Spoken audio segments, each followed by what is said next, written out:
जयति जयति देव कृष्ण चैतन्य चन्द्र जयति जयति कीर्तिस्तस्य नित्यपवित्रा जयति जयति भृत्यस्तस्य विश्वेशमूर्ते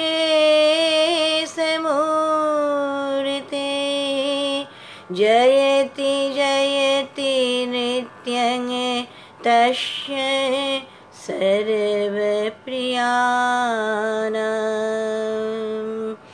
जय श्री कृष्ण चैतन्य प्रभु नित्यानंद जयाद्वैत चंद्र जय गौर भक्त वृंद प्रेमानंद कांदे जेषु कृति जाने से ध्वनि श्रवणे सर्व बंध विमोचन मूकं करोति वाचालं पंगुं लंघयते तमहं वन्दे परमानन्दमाधवम्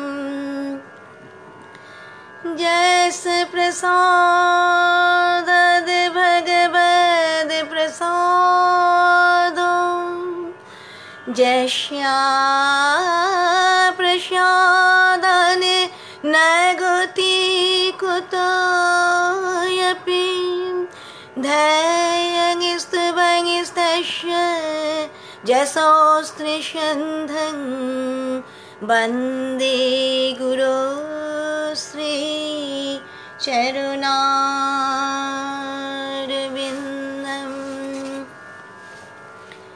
हरे कृष्ण कृष्ण कृष्ण हरे हरे हरे राम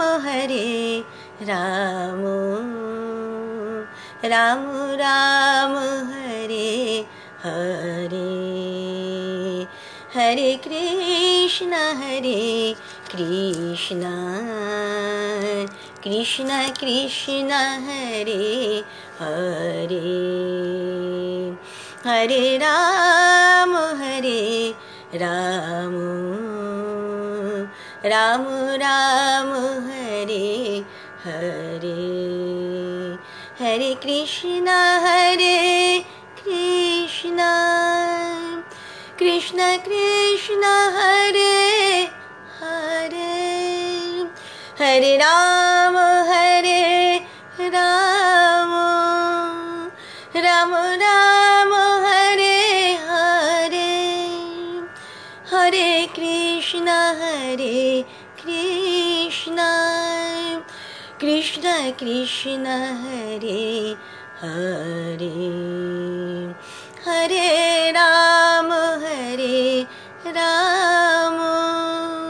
राम राम हरे हरे। जय राधा वल्लभ, जय श्रीमन महाप्रभु, जय श्री श्री नित्यानंद प्रभु, जय श्री अद्वैत प्रभु, जय श्री गदाधर गोस्वामी पाद, जय श्री वास पंडित, जय बैशावतार वृंदावन दास ठाकुर, जय अनंत श्री श्री ठाकुर सीताराम दास ओंकारनाथ जी, जय जय वैष्णवाचार्य प्रभुपाद प्राण किशोर गोस्वामी जी, जय জয় ভাগবতীয় ভাবধারার পথপ্রদর্শক প্রভুপাদ নটরাজ কিশোর গোস্বামীজির জয়। জয় গৌর ভক্তবৃন্দের জয়। জয় পিতা মাতার জয়। হেনুমতে সভারে মহিয়া গৌরচন্দ্র বিদ্যারসে নবদ্বীপে করে প্রভু রঙ্গ। হেন কালে তথা এক মহাদিগ বিজয়ী আইল পরম অহংকার যুক্ত হই।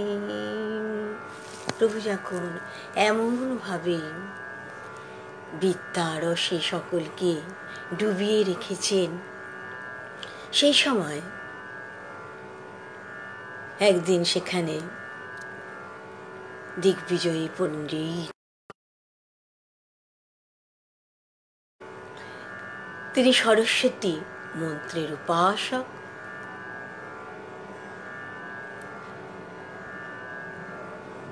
তিনি এসছেন বিভিন্ন জায়গায় সব পণ্ডিতদের পরাজিত করে তিনি নবদ্বীপে এসছেন।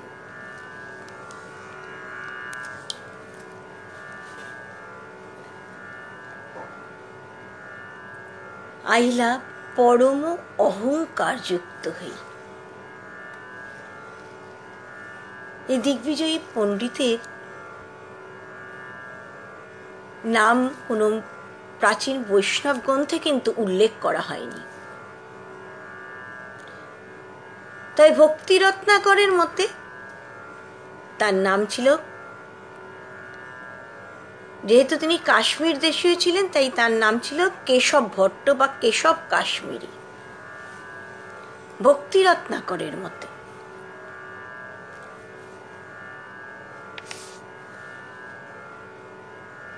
বিষ্ণু ভক্তি স্বরূপিণী বিষ্ণু বক্ষ স্থিতা মূর্তি ভেদে রমা সরস্বতী জগন মাতা। তিনি সরস্বতী মন্ত্রের একান্ত উপাসক ছিলেন।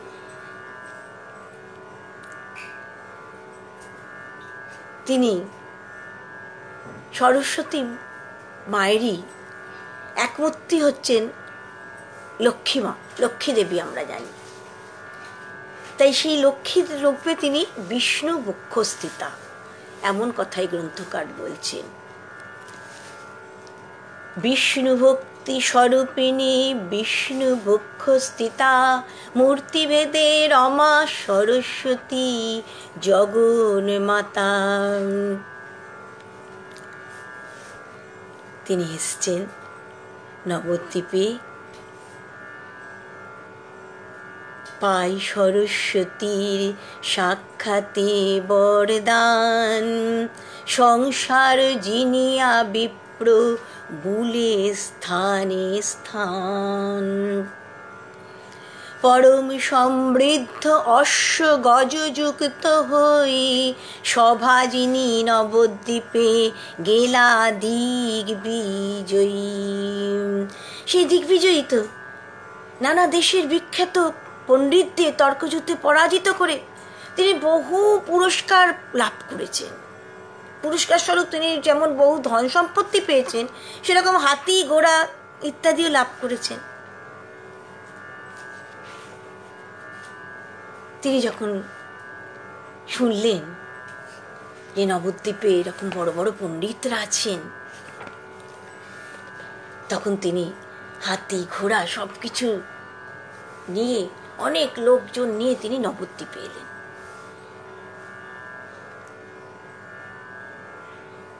প্রতি ঘরে ঘরে প্রতি পণ্ডিত সভায় মহাধ্বনি উপজিল সর্বনদিয়ায়। সর্বরাজ্য দেশ যিনি জয় পত্র লই, নবদ্বীপে আসিয়াছে এক দিগ্বিজয়ী। সব জায়গায় সকলের মুখে মুখে এক কথা, মহাদিগ্বিজয়ী একজন পণ্ডিত এসছেন।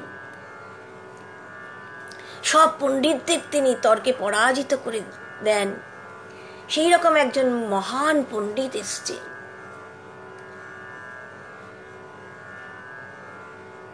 জম্বুদ্বীপে যত আছে পণ্ডিতের স্থানে, সভা যিনি নবদ্বীপ জগতে বাখানে। হেন স্থান দিগ্বিজয়ী যাইব জিনিয়াম, সংসারে অপ্রতিষ্ঠা ঘুষিব শুনিয়াম। জগৎবাসী সকলে অত্যন্ত চিন্তিত হয়ে পড়েছেন, এত বড় একজন পণ্ডিত এসছেন নবদ্বীপে।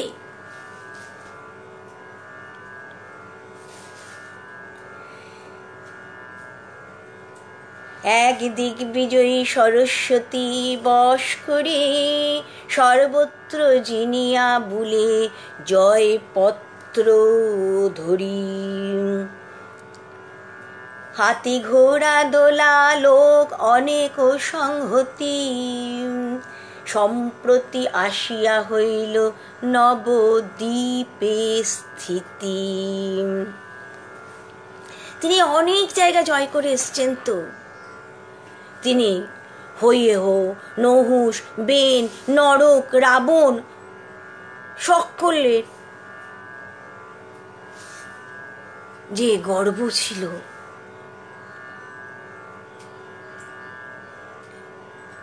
যে তাদের মতো আর কেউ নেই, তাদের মতো জ্ঞানী আর কেউ নেই, তাদের মতো এত শক্তিশালী আর কেউ নেই। দিগ্বিজয়ী বলতেও সেই অহংকার, তার মতো এত জ্ঞানী আর কেউ নেই। হৈয়ে ছিলেন তিনি মাহিষ্মতিপুরের প্রতি কার্ত বীর্যার্জুন। তিনি দত্রার্থে থেকে তিনি বরলাভ করেছিলেন, করে তিনি সহস্রবাহু হয়েছিলেন। সেই জন্য তার অত্যন্ত গর্ব ছিল। পরে তিনি পরশুরামের হাতে নিহত হয়েছিলেন। নহুষ ছিলেন রাজা যজাতির পিতা, তিনিও ইন্দ্রত্ব লাভ করতে পেরেছিলেন, তাই খুব গর্বিত ছিলেন। পরে অগস্ত্য মুনির শাপে তিনি সর্পযোনি প্রাপ্ত হয়েছিলেন। বেন রাজা, তিনি ছিলেন অঙ্গের পুত্র, আর পৃথুর পিতা, রাজা পৃথুর পিতা ছিলেন। তা তিনি একসময় প্রচুর জীব হত্যা করেছিলেন, পরে ব্রাহ্মণগণ তাকে হত্যা করেছিলেন। নরকাসুর,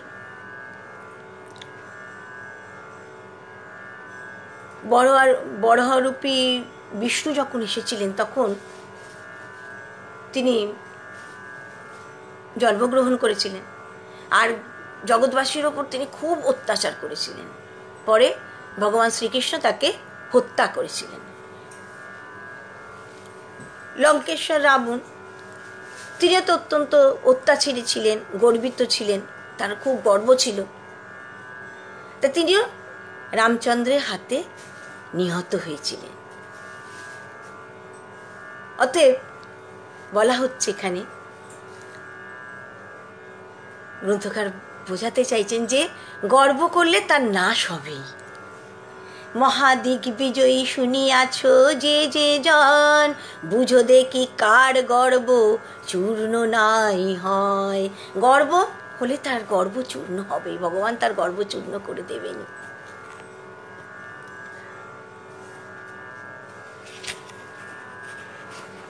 সেই সরস্বতী মন্ত্রের উপাসক এসছেন। নবদ্বীপের পণ্ডিত দল তো অত্যন্ত ভীত হয়ে গেছেন, তার সঙ্গে কে বিচার করবে?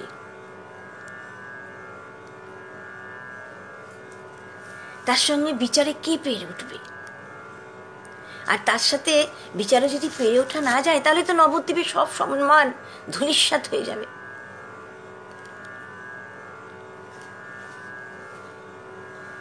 শিষ্যরা, শুধু শিষ্যরা নয়, সমগ্র নবদ্বীপবাসী যখন এইভাবে চিন্তিত, তখন প্রভু পরম নিশ্চিন্তে তিনি গঙ্গা তীরে বসে আছে।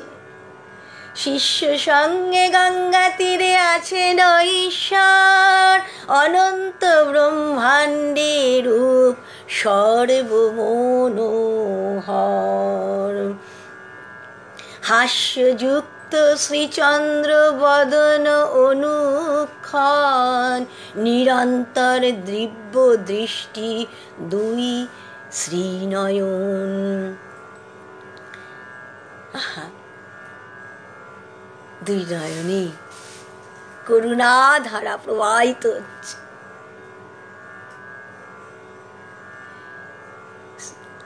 এত সুন্দর শোভা সম্পন্ন সে বিগ্রহ, তার বর্ণনা করা কোনোভাবেই তার বর্ণনা করা যায় না। ললাটে ঊর্ধ্ব তিলক, আজ অনুলম্বিত ভুজ, যজ্ঞপত্র পরিধান করে তিনি বাম উরু মাঝে থুই দক্ষিণ চরণ, তিনি গঙ্গা তীরে বসে আছে।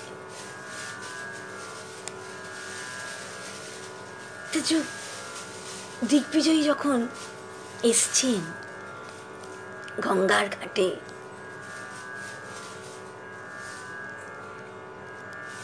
তখন তার যে জ্যোতি,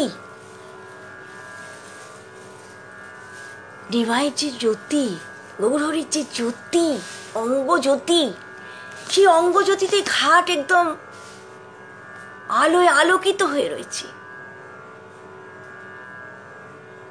আর বাম উরুর ওপর দক্ষিণ চরণ রেখে তিনি শাস্ত্রের ব্যাখ্যা করছেন। তাকে দেখে দিগ্বিজয়ী স্তম্ভিত, জিজ্ঞেস করছেন ইনি কে? যারা সাথে ছিল তারা বলছেন ইনি নিমাই পণ্ডিত, ইনি নিমাই পণ্ডিত। নিমাই পণ্ডিত তো কি পড়ায় নিমাই পণ্ডিত? নিমাই পণ্ডিত আমাদের ব্যাকরণ পড়ান। তা দিগ্বিজয়ী পণ্ডিত তো খুব অবজ্ঞার হাসি হাসলেন।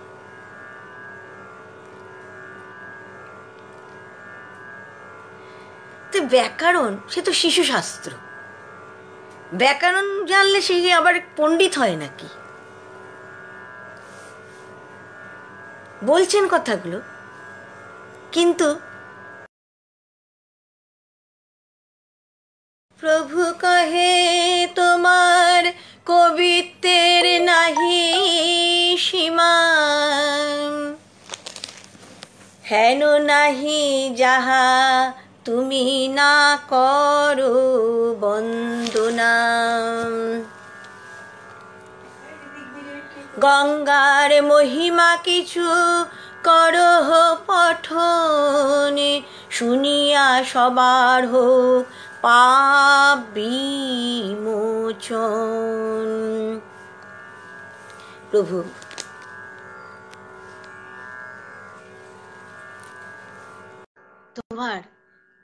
তুমি কত বড় দিগ্বিজয়ী পণ্ডিত, তুমি যদি একটু গঙ্গার বন্দনা আপনি যদি একটু করে শোনান।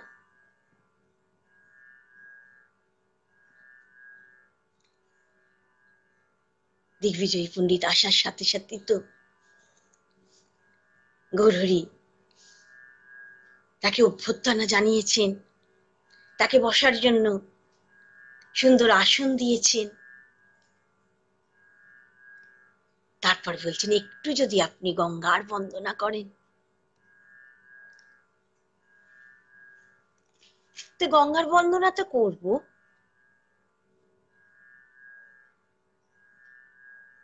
তা তুমি তো বালকের মতো দেখতে, তুমি কি পড়াও?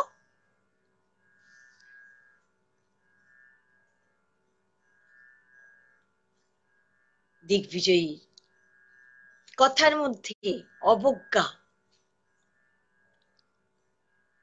ও শুনলাম তো ব্যাকরণ, শিশু শাস্ত্র পড়াও। তা আমি গঙ্গার বন্দনা করলে তুই বুঝতে পারবি?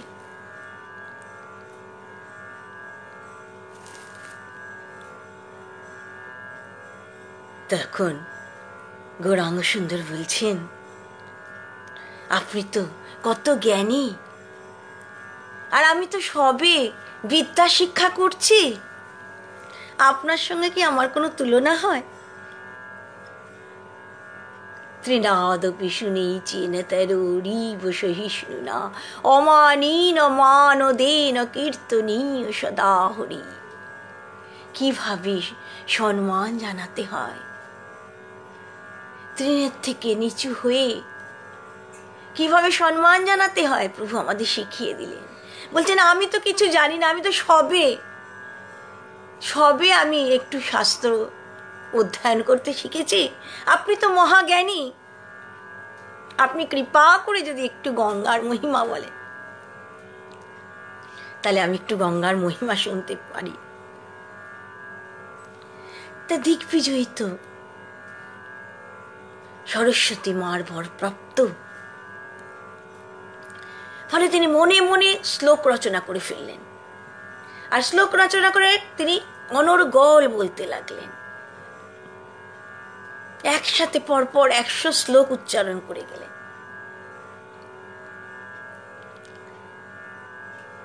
সুতরাং তো যারা ছিল সকলে হরিবোল হরিবোল বলছে। এমন ছন্দ, এমন অলংকার, এ তো শোনা যায় না। এর সাথে এই এমন শক্তিধর পুরুষের সাথে এই ছোট্ট নিমাই কি করে পারবে?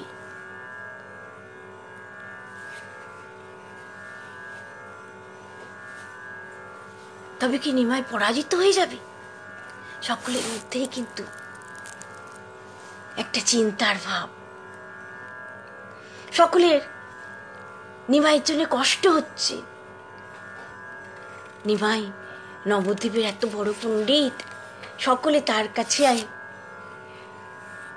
শাস্ত্র শিক্ষা করতে আসে, তাহলে কি নিমাই পরাজিত হয়ে যাবে?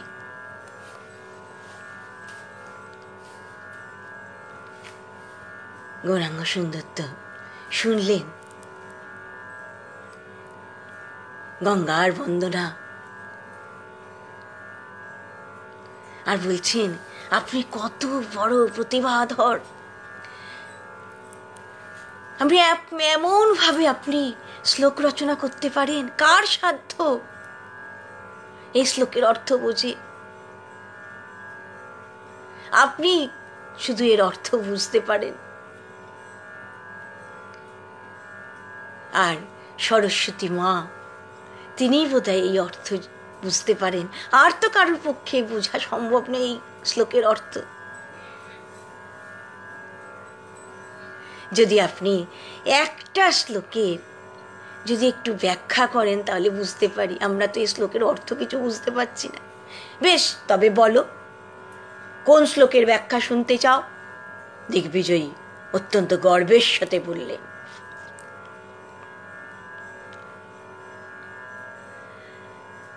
দেখুন গৌরাঙ্গ সুন্দর বলছেন, আপনার রচনা তা কি আর আমার মনে আছে? না, তাও বলো, একটু আভাস দাও, তাহলে তো আমি একটু ব্যাখ্যা করতে পারি, একটু আভাস দাও। তখন গৌরাঙ্গ সুন্দর আবৃত্তি করছেন, महतं गङ्गायां सततमिदमाभाति नितरं यदेव श्रीविष्णुश्चरण कमलतपति सुभगा द्वितीय रीव सूर नरे चरना भवानी भरित सा शिरसी বিভবত্যদ্ভুত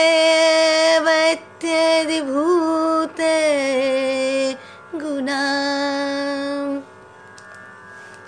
দিগ্বিজয়ী পণ্ডিতের চক্ষু স্থির হয়ে গেছে।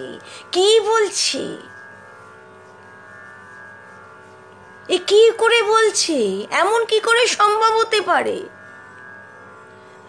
100টি শ্লোক আমি পরপর উচ্চারণ করে গেছি, তার মধ্যে থেকে একটি মাত্র শ্লোককে বেছে নিয়ে কণ্ঠস্থ করতে পারে এমন শক্তি কার আছে?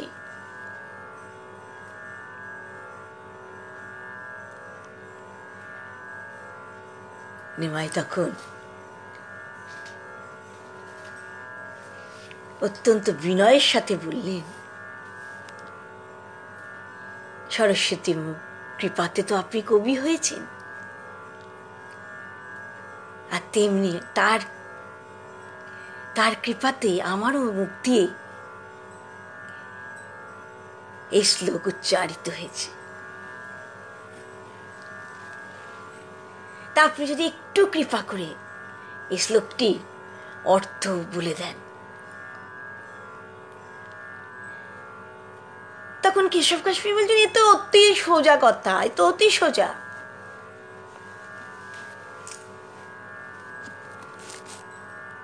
তখন তিনি বলতে লাগলেন, যিনি বিষ্ণুর চরণ কমল থেকে উৎপন্ন হয়েছে, বিষ্ণুর চরণ কমলোৎপত্তি শুভগা, বিষ্ণুর চরণ কমল থেকে উৎপত্তি হয়েছে বলে যিনি অত্যন্ত সৌভাগ্যবতী,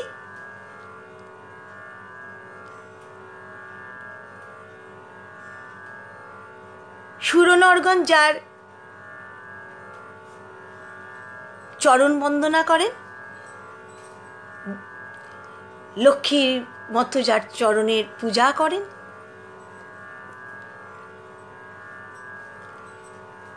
যিনি ভবানী ভর্তার মাথায় বিরাজিত বলে গুণান্বিতা,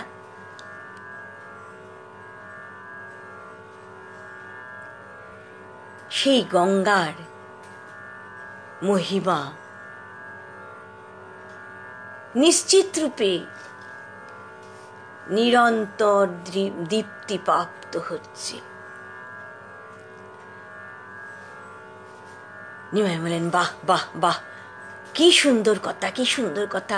তবে এই শ্লোকের একটু দোষ গুণ আপনি একটু বিচার করে দিন। দিগ্বিজয়ী পণ্ডিত তো অত্যন্ত ক্রুদ্ধ হয়ে গেছেন। আমার শ্লোকের দোষ গুণ বিচার, এতে তো দোষের কোনো লেশ মাত্রই নেই, এতে সমস্তই গুণে ভরা। আর দেখতে পাচ্ছ না, দুটো অলংকার প্রয়োগ করেছি আমি, একটা উপমা আর একটা অনুপ্রাস। তুমি এর মধ্যে দোষ দেখাতে বলছো? অত্যন্ত ক্রুদ্ধ হয়ে গেছেন দিগ্বিজয়ী। তুমি তো ব্যাকরণ পড়াও, তার মধ্যে আবার ওই কলাপের শিক্ষক তুমি, শিশু পাঠ্য কলাপ, সেটাই তুমি পড়াও। তা তুমি এই অলংকারের কি বুঝবে? সেই জন্য তুমি বুঝতে পারোনি।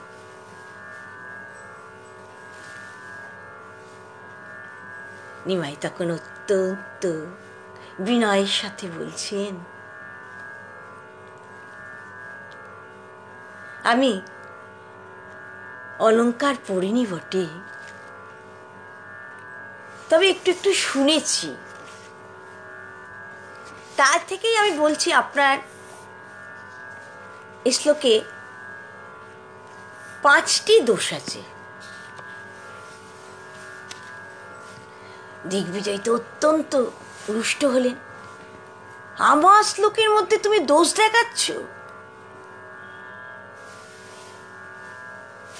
নিমাই বললেন, ছোট্ট গৌরাঙ্গ সুন্দর দিগ্বিজয়ের কাছে অত্যন্ত বিনয়ের সাথে বললেন, আপনি ক্রুদ্ধ হবেন না, আমি বুঝিয়ে দিচ্ছি আপনাকে।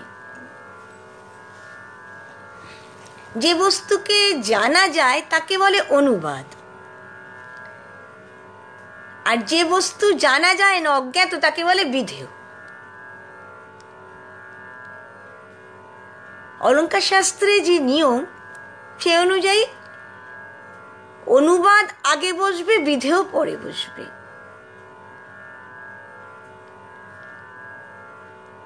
কিন্তু আপনি এই যে মুহূর্তং গঙ্গায়া ইদং, এই কথাটি বলেছেন,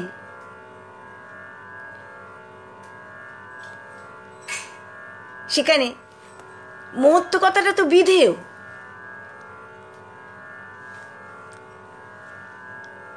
আর ইদং শব্দটি আপনি ব্যবহার করেছেন জ্ঞাত বস্তুটাকে জানবার জন্য, সুতরাং এটা হচ্ছে অনুবাদ। তাই আপনার মুহূর্তং গঙ্গায়া ইদং না বলে বলা উচিত ছিল ইদং গঙ্গায়া মুহূর্তং। তাই আপনার এটি অবিমৃষ্ট বিধেয়াংশ দোষে দুষ্ট। দিগ্বিজয়ী পণ্ডিত তো বিমূঢ়ের মতো তাকিয়ে রয়েছে, এ কি বলছে। এরকম আরো একটা দোষ হয়েছে। আর কোনটা না, ওই লক্ষ্মীর ইব কথাটি আপনি যে ব্যবহার করলেন সেইটি। এখানে লক্ষ্মী দেবী, লক্ষ্মী তো জ্ঞাত, আমরা তাকে জানি, তাই তিনি অনুবাদ। কিন্তু দ্বিতীয় লক্ষ্মী বলতে আপনি কাকে বোঝাতে চেয়েছেন সেটা অজ্ঞাত। তাই এই দ্বিতীয় শব্দটি বিধেয় আর লক্ষ্মী শব্দটি অনুবাদ। তাই আপনি যে লক্ষ্মীর বলেছেন তাতে আপনি বিধেয় আগে বলেছেন, অনুবাদ পরে বলেছেন। তাই এখানেও অবিমিষ্ট বিধেয়াংশ দোষ ঘটেছে। দিগ্বিজয়ী পণ্ডিত তো হতবম্বের মতো তাকিয়ে রয়েছেন। আর আর কি দোষ হয়েছে? হ্যাঁ, আরো একটু দোষ হয়েছে, বিরুদ্ধ মতিকৃত দোষ। ধরুন এই ভবানী ভর্তা কথাটি আপনি, ভবানী ভর্ত্রী কথাটি আপনি ব্যবহার করেছেন, অর্থাৎ ভবানীর স্বামী।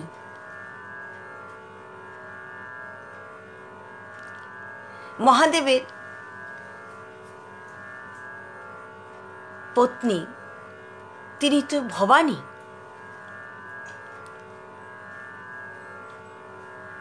এখানে ভবানীর স্বামী যদি বলা হয় তাহলে যেমন মহাদেবকে বোঝানো যায়, আবার মহাদেব ছাড়া অন্য স্বামীকেও বোঝানো হচ্ছে, এমন ভাবা যায়। এটা অসম্ভব নয় ভাবা, কেননা এখানে প্রতিকূল একটা ইঙ্গিত এসেই পড়ছে। তাই এটা বিরুদ্ধ মতিকৃত দোষে দুষ্ট।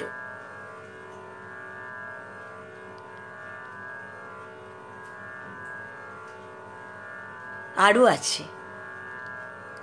দিগ্বিজয়ী তো এবার ভীত হয়ে গেছেন। এতক্ষণ খুব গর্ব প্রকাশ করছিলেন, কিন্তু এখন তিনি অত্যন্ত ভীত হয়ে গেছেন।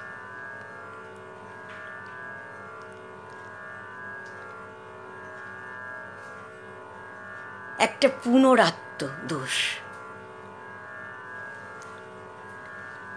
এখানে যখন ক্রিয়াপদ ব্যবহার করা হয়, ক্রিয়াপদের ব্যবহার করার পরেই তো বাক্যটা শেষ হয়ে যায়।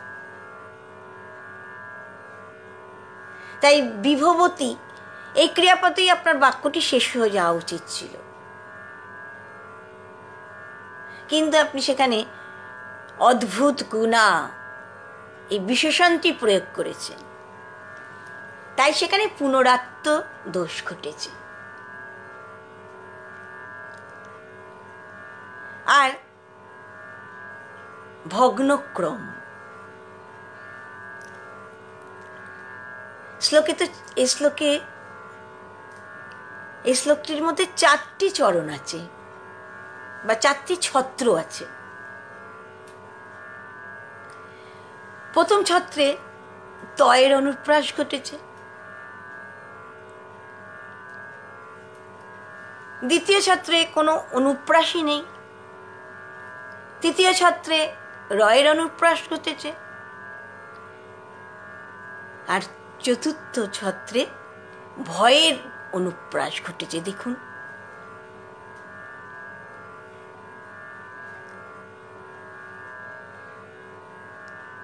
যদি দ্বিতীয় ছত্রে অনুপ্রাস থাকতো বা কোনো ছত্রে যদি অনুপ্রাস না থাকতো তাহলে এই দোষ হতো না, কিন্তু যেহেতু দ্বিতীয় ছত্রে আপনি অনুপ্রাসের ব্যবহার করেননি তাই এটি ভগ্নক্রম দোষে দুষ্ট।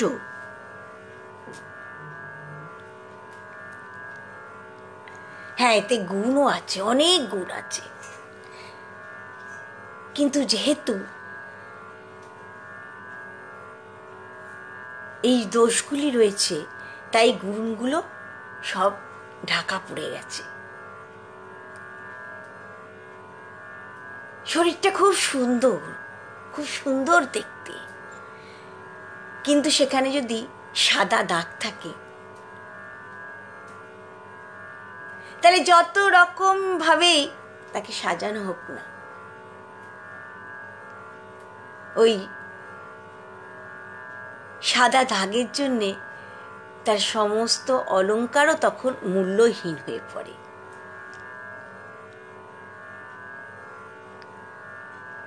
দিগ্বিজয়ী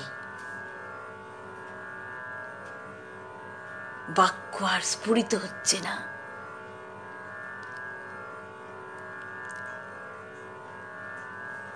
দিগ্বিজয়ী স্তম্ভিত হয়ে গেছেন, তিনি আর মুখ তুলে তাকাতে পারছেন না। তিনি যে কোনো কথা বলবেন তার কথা কোনো বেরোচ্ছে না, তিনি যে কোনো প্রতিবাদ করবেন গৌরহরির কথায় তিনি আর পারছেন না। শেষকালে একটা এই পড়ুয়া বালকের কাছে যে না ব্যাকরণ পড়ায়, ব্যাকরণের মধ্যে আবার খুব গর্ব করে বলেছিলেন তুমি কলাপ পড়াও, শিশুশাস্ত্র পড়াও, সে তার কাছে তাকে এমন ভাবে অপমানিত হতে হলো। কিন্তু তিনি আবার এটাও বারংবার ভাবছেন যেমন ভাবে এই শিশু ব্যাখ্যা করলো তা তো সাধারণের পক্ষে সম্ভব নয়। তাহলে কি সরস্বতী মা কি স্থান পরিবর্তন করেছেন? তার জিহ্বা থেকে তিনি সরে গেছেন, গিয়ে এই গৌরহরির জিহ্বায় তিনি স্থান নিয়েছেন?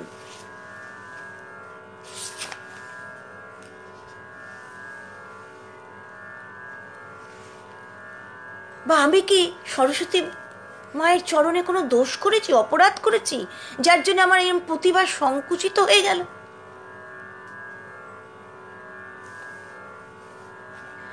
দেবী স্থানে মোর বাজনে মিল কোনো দোষ, অতএব হইল মোর প্রতিভা সংকোচ।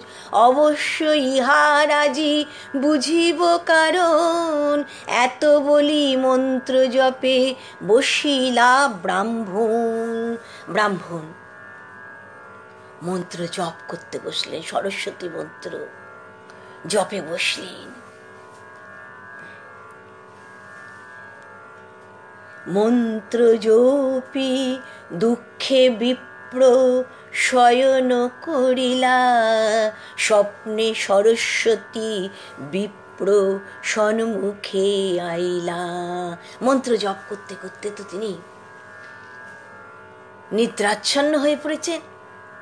সরস্বতী মা তার সামনে এসে আবির্ভূতা।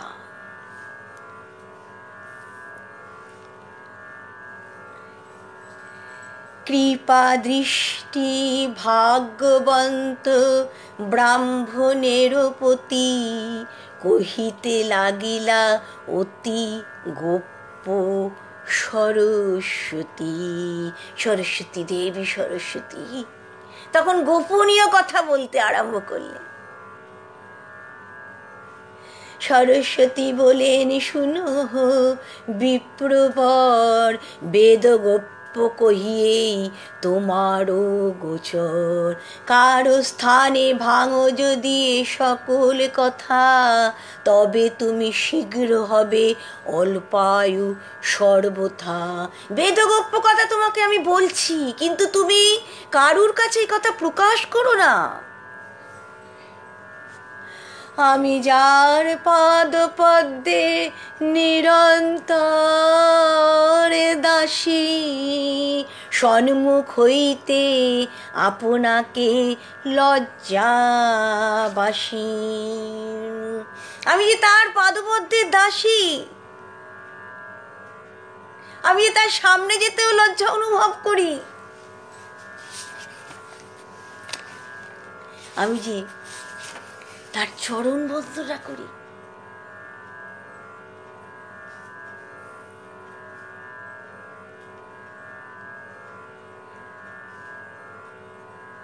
তিনি দিগ্বিজয়ীকে বলছেন,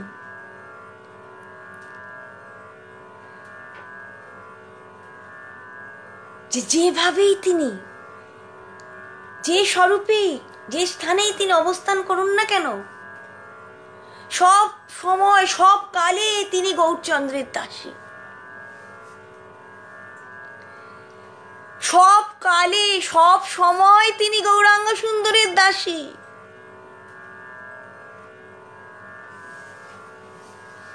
আমি সে বলিয়ে বিপ্র, আমি সে বলিয়ে বিপ্র তোমার জিহ্বায়, তাহান সন্মুখে শক্তি না বসে আমায়।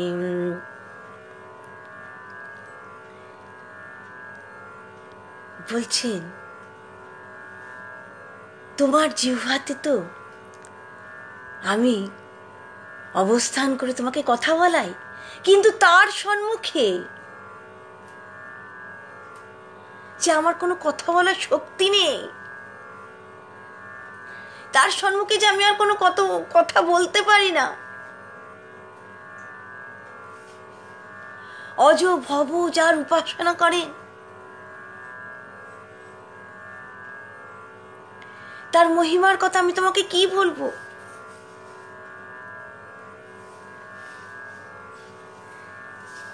তিনি ত্রিকাল সত্য,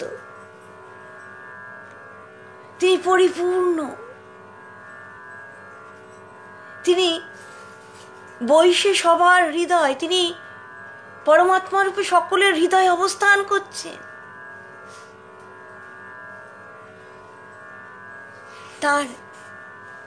তার কথা আমি তোমাকে কি বলবো, আমি যে তার চরণের দাসী।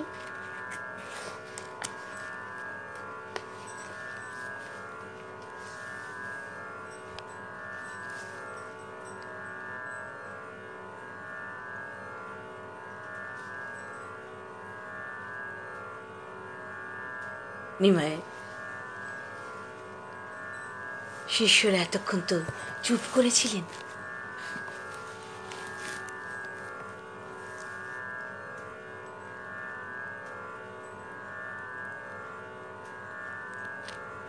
দিগ্বিজয়ী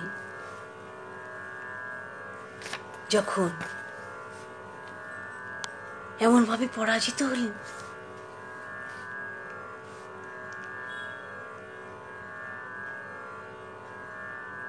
তখন নিমাইয়ের শিষ্যরা তো অত্যন্ত উল্লাস করে উঠেছিলেন।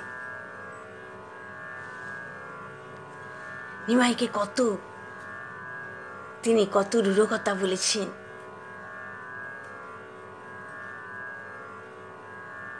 নিমাইকে কত ছোট করেছেন। তা তারা তো খুব তখন কষ্ট পেয়েছিলেন যখন নিমাইকে তিনি এরকম কথা বলেছেন।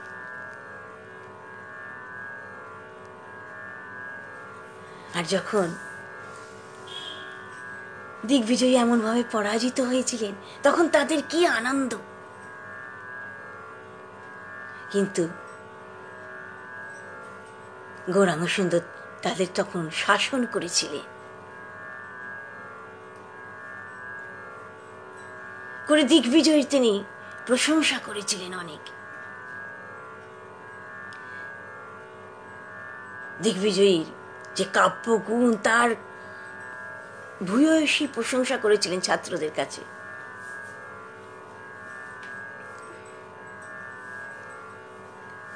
বলেছিলেন এমন এমন কাব্য রচনা করার শক্তি কজনের হতে পারে, কার হতে পারে, এমন ভাবে ভূয়সী প্রশংসা করেছিলেন কিন্তু দিগ্বিজয়ী পণ্ডিতের।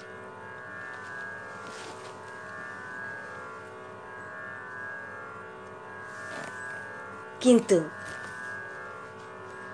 নিমাইয়ের সঙ্গী সাথীদের খুব আনন্দ হয়েছিল যখন দিগ্বিজয়ী নিমাইয়ের কাছে পরাজিত হয়েছিলেন। তখন তারা গৌরহরির কাছে প্রশ্ন করেছিলেন, দিগ্বিজয়ীর পতন হলো কেন? তখন গৌরাঙ্গ সুন্দর বলেছিলেন, এখানে তার পতনটা কি তার অহংকারের পতন হলো, তার গর্ব চূর্ণ করে দিয়েছিলেন প্রভু। কেন চূর্ণ করেছিলেন তার গর্ব? তা দিগ্বিজয়ের অহংকার ছিল যে জগতে তার মতো জ্ঞানী আর কেউ নেই, তার মতো জ্ঞান আর কেউ নেই, তার মতো আর কেউ কাব্য রচনা করতে পারে না, তার মতো কেউ আলংকারিক প্রয়োগ করতে পারে না। এই মহা অহংকার ছিল দিগ্বিজয়ের মধ্যে।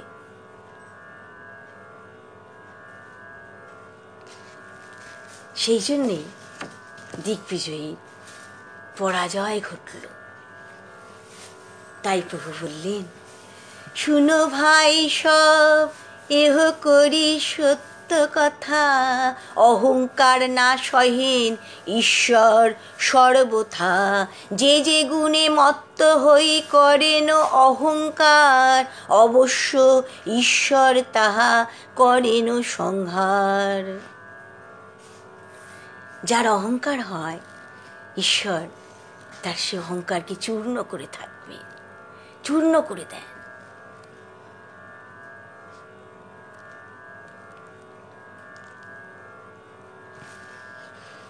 তা সকলের নিমাইকে যারা ভালোবাসে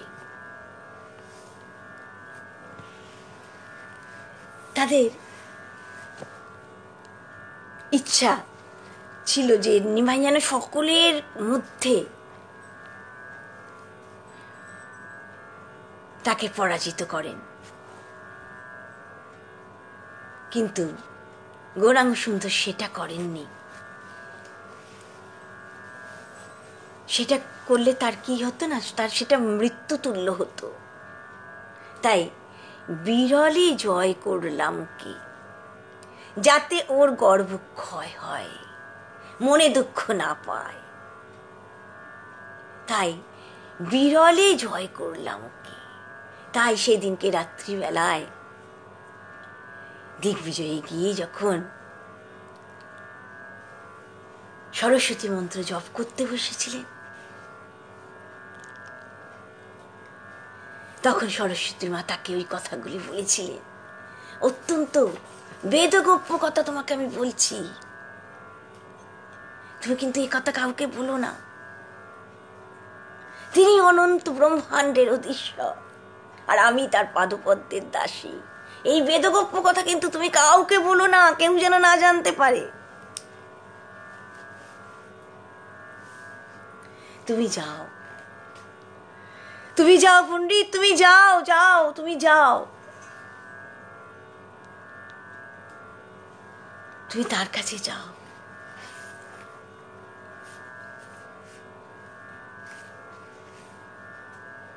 তুমি তার চরণে গিয়ে আত্মসমর্পণ করো।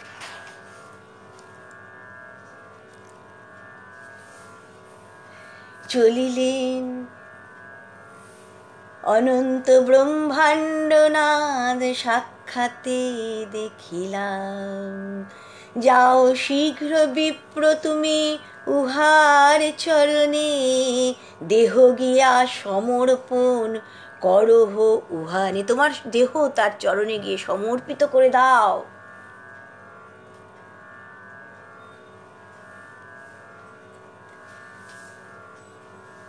স্বপ্ন হেন না মানিও এসব বচন, মন্ত্র বশে কহিলাম বেদ সংগোপন। তুমি যেন ভেবো না দিগ্বিজয় তুমি স্বপ্ন দেখছিলে, তুমি স্বপ্ন দেখছিলে না। তোমাকে আমি বেদ গোপ্য কথা সব জানিয়ে দিলাম, সত্য কথা তোমাকে আমি জানালাম। এত বলি সরস্বতী হইলা অন্তর্ধান, জাগিলেন বিপ্রবর মহা ভাগ্যবান। জাগিয়াই মাত্র বিপ্রবর সেইখানে, চলিলেন অতি উষাকালে প্রভু স্থানে। প্রভুরে আসিয়া বিপ্র দ্বন্দ্ববত হইলা, প্রভু বিপ্রেরে কোলে করিয়া তুলিলা। প্রভু বলে কেনে ভাই একই ব্যবহার, বিপ্র বলে কৃপা দৃষ্টি যেহেন তোমার। প্রভু বলছেন একই আচরণ তুমি করছো, একই আচরণ করছো, তুমি আমাকে দণ্ডবোধ কেন প্রণাম করছো?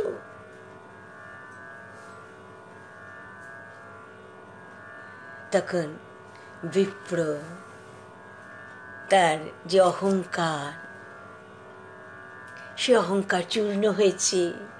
তাই তিনি তখন বলছেন আমার প্রতি তুমি কৃপা দৃষ্টি বর্ষণ করেছো বলেই তো আমার অভিমান দূর হয়েছে, আমার গর্ব দূর হয়েছে, আমার অহংকার দূর হয়েছে। তুমি যে জগৎপতি আমি জানতে পেরেছি, তাই তোমার চরণে আমি বারংবার প্রণাম নিবেদন করছি। আমি ভুল করেছি।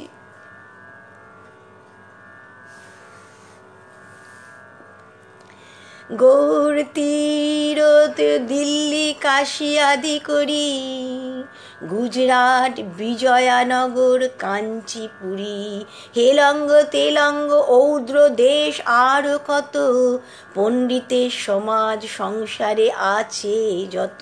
তিনি গৌর, তিহুত, দিল্লি, কাশী, গুজরাট, কাঞ্চি সব জায়গায় গিয়ে সেখানে যত পণ্ডিত আছে সকলকে পরাজিত করেছিলেন। সকলকে পরাজিত করে তিনি ভেবেছিলেন তিনি পণ্ডিত অগ্রগণ্য, তার মতো পণ্ডিত আর কেউ নেই। কিন্তু আজকে আমার সেই দর্প, সেই অহংকার চূর্ণ হয়েছে। ভাগ্যে, দৈব ভাগ্যে পাইনু তোমার দর্শন। দৈব ভাগ্যে আজকে আমি তোমার দর্শন পেয়েছি। তোমার শুভ দৃষ্টিতে আমার সমস্ত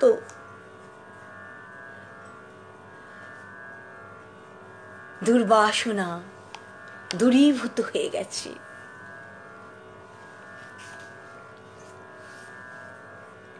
হেন উপদেশ মোরে কর মহাশয়, আর যেন দুর্বাসনা মোর চিত্তে নয়। আমার এই দুর্বাসনা আর যেন কোনো সময় চিত্তে না জাগে, তুমি এমন কৃপা করো প্রভু। তখন প্রভু বলছেন শুনো বিপ্রবর তুমি মহাভাগ্যবান, সরস্বতী যাহার জিহ্বায় অধিষ্ঠান। দিগ্বিজয় করিব বিদ্যার কার্য নহে। প্রভু এখানে শিক্ষা দিচ্ছেন দিগ্বিজয়কে। দিগ্বিজয় করিব বিদ্যার কার্য নহে, ঈশ্বরে ভজিলে সে বিদ্যায় সবে কহে। মন দিয়া বুঝো দেহ ছাড়িয়া চলিলে, ধন বা পৌরুষ সঙ্গে কেহ নাহি চলে। প্রভু কি সুন্দর শিক্ষা দিচ্ছেন এখানে। বলছেন বিদ্যা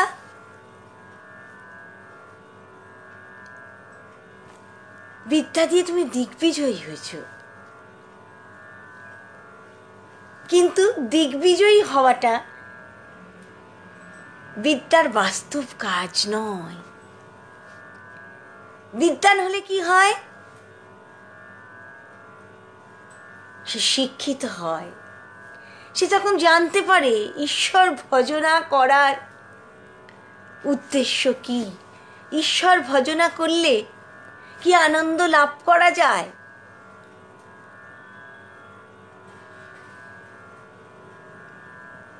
ঈশ্বর ভজনার মধ্যে কি তৃপ্তি আছে, তখন সেগুলো সে বুঝতে পারে।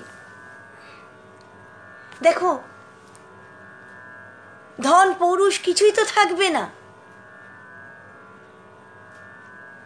এই শরীর যখন চলে যাবে, যখন আমাদের মৃত্যু ঘটবে, এই ধন সম্পত্তি মান সম্মান তখন তো কিছুই আমাদের সাথে যাবে না। কিন্তু যদি ঈশ্বরের প্রতি তোমার দৃঢ় ভক্তি থাকে, অচলা ভক্তি থাকে,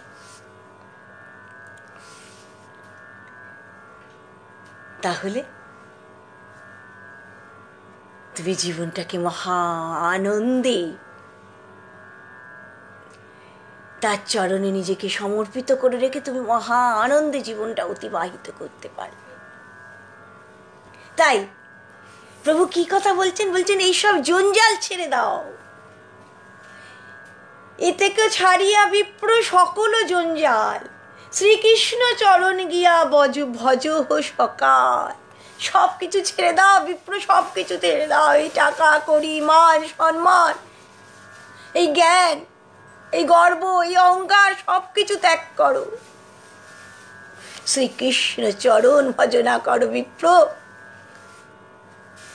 দিগ্বিজয়ী বীরকে বলছে তুমি শ্রীকৃষ্ণ চরণ ভজনা করো। যাবত মরণ নাহি উপসন্ন হয়, তাবত সেবহ কৃষ্ণ করিয়া নিশ্চয়। যত পারো কৃষ্ণ চরণ ভজনা করো, কৃষ্ণ চরণ ভজনা করো, কৃষ্ণ চরণ ভজনা করো। প্রভু বলে বিপ্র সব দম্ভ পরিহরি, ভজ গিয়া কৃষ্ণ সর্বভূতে দয়া করি। আরেকটি কথা বললে, অহংকারের জন্য তো তিনি সবসময় গর্বিত হয়ে থাকতেন। যাদের ভেতরে তো অহংকার থাকে, তাদের ভেতর থেকে তো দয়া মায়া এই বৃত্তিগুলো অনেকটা হ্রাসপ্রাপ্ত হয়ে যায়। অহংকারই সবসময় মত্ত হয়ে থাকে। তাই বললেন, আরেকটা শিক্ষা দিলেন, সর্বভূতে দয়া করি, সকলকে ভালোবাসতে শিখো, সকলের ভেতর তোমার এই বিদ্যার প্রসার ঘটিয়ে দাও, সকলকে আপনার করে নাও। তুমি শুধু বড় আর সকলে ছোট, এই ভাব ত্যাগ করে সকলকে আপনার করে নাও।